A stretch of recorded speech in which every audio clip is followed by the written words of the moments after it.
Suffering is something that we all have to deal with. Doesn't matter who we are or where we live. Suffering is something that affects every single human life.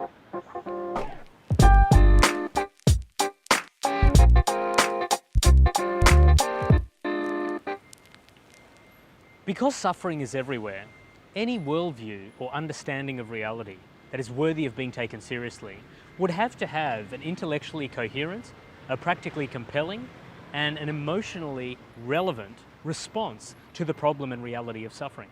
So what's the Christian response to suffering? Well, there are at least 2 points worth making. God is a God of love.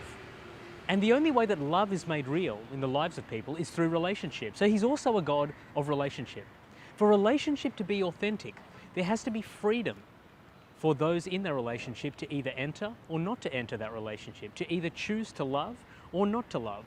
And so that's what God gave us, the freedom to choose to be in loving relationship with Him and to be in loving relationship with each other. When we look at that freedom and we look at the world, we see that so much of the suffering, the vast majority of the suffering out there, is a result of humankind using our God-given freedom to love for things other than love, and in doing so, perpetuating terrible suffering against each other. The reality of love, relationship, and freedom might explain a lot of the suffering that we see today, but it doesn't respond to it, and it doesn't explain all of it either. So what is the Christian response to suffering? Not the explanation, but the response. And this is where we see perhaps the greatest response to suffering in human history. This God is not a God who just sits off in the distance and tells us that our suffering is a problem for us. It's something that we have to work out on our own. It's something that is our fault.